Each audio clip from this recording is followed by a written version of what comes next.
We have an interview with Tom Bruijnen of the Sports Quest Gym. He's based in Amsterdam. Tom, could you introduce yourself briefly? Yes, now I used to be a soccer player when I was young. Then I changed to martial arts, things like judo, and later on went into the strength sports. When I was age 18, I already helped other people with sport instructions and conditioning. And later on I developed myself as a human movement scientist and specialized in strength and conditioning sports, and especially for the Olympic weightlifting sports. Okay. And how long have you had this gym?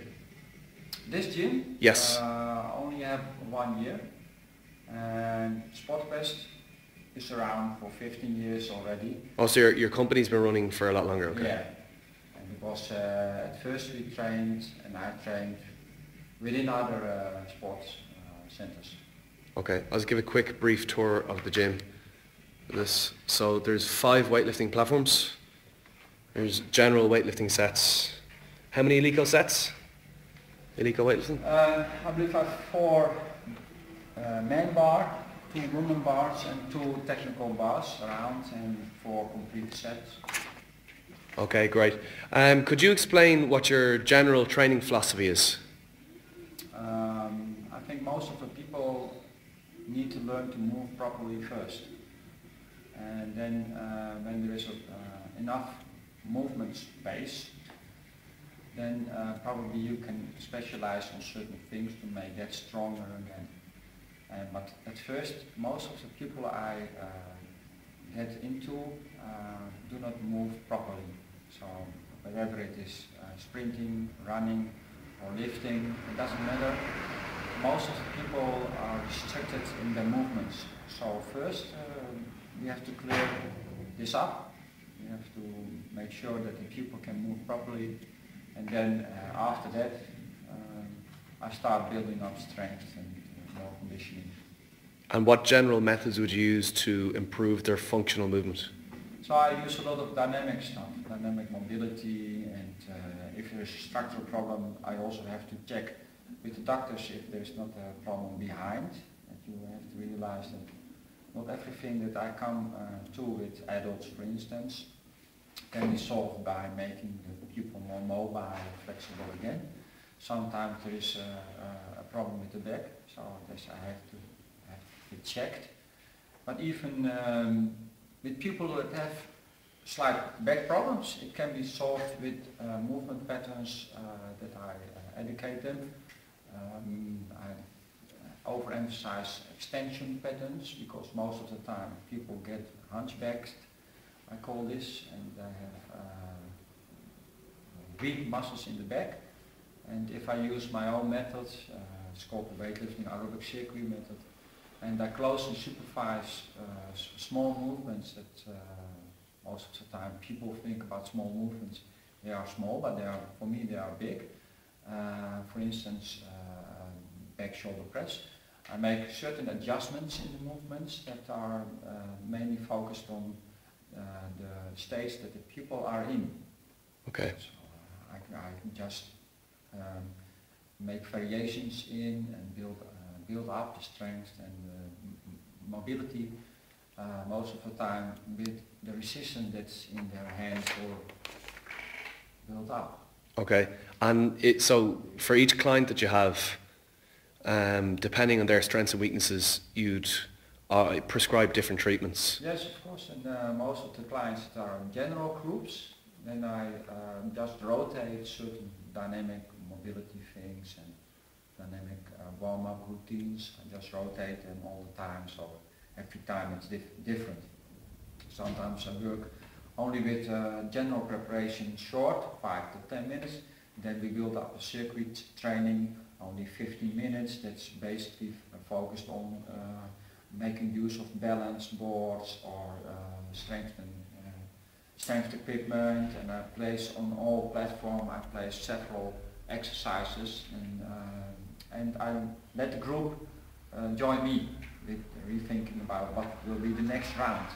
Okay. So we do only 1 round, and then the next round they have to make up their minds about what will we do the next Well, that's important actually. So you consider the physical learning process, the client's own education of how their body works is just as important as what you're teaching them. Yes, they have to be responsible too.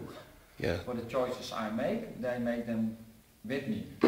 It's not only that I know best what's best for them. I think they know the body better than me. They have to learn to know the body better than me.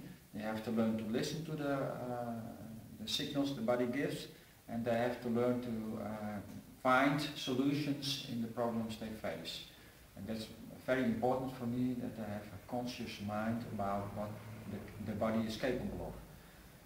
If, for instance, somebody is training very hard, like 9 times a week, it's not only the effort that comes in, but it's especially that you feel that you can do a lot of work, but you have to be energetic too. So you have to feel that fatigue comes in, but still you have to have some kind of reserve. That's mainly because I know that if you reach over for more than 2 weeks, you get overtrained, and then I start like maybe need 2-3 months more to get you in shape again. And if you learn to listen to the body more properly, then you don't have to make a mistake. Okay, so quality of training is just as important to you as quantity? Yeah, more important. More important. Yes. Okay. And quality also exists for instance, for Olympic weightlifters, also exists of knowing how to get the intensity level up without too much volume in, and to make sure that you are capable of running this weight and with the right techniques. So this is about quality figures. It's not only about that technique comes only. Technique comes also with a certain intensity level, because if the intensity level goes up, the weight goes up, then the technique must change with it. Okay. Then myself and Sammy came to train with you for 5 days. What was your approach towards helping us improve as Olympic weightlifters? Yeah, at first I tried to figure out, because I already saw you a year ago, how things changed for you. Then I started with looking at the first pool and looking at how your positioning is in the starting phase. Because if you are positioning yourself right under the bar when you start, then it involves everything after that. So if you cannot pull properly in the second pull, most of the time people are not sitting properly in the starting phase. They don't know how to put the energy first underneath the knee in the first pull and translate it to the back in the second phase that is after the knee passage, and everything lines up.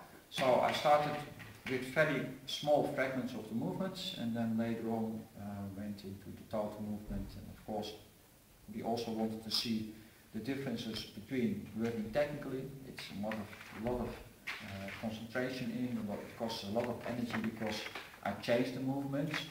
Sometimes I overemphasize a posture, so I put you in not in the right position, but to have you feel like what I mean with extension of the lower back.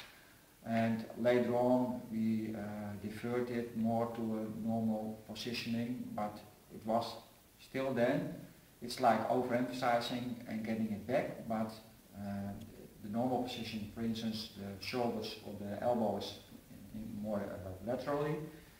I overemphasize the elbows to go to the back, and then squeeze it back again, and then you feel the difference, and the pull, for instance, will go more smoothly, okay, more explosive, more energetic. That's one difference I noticed from your approach with other weightlifting coaches, is that there's a clear teaching progression, and you make very good use of certain teaching methods that go across other sports for learning skill that a lot of weightlifting coaches would completely ignore.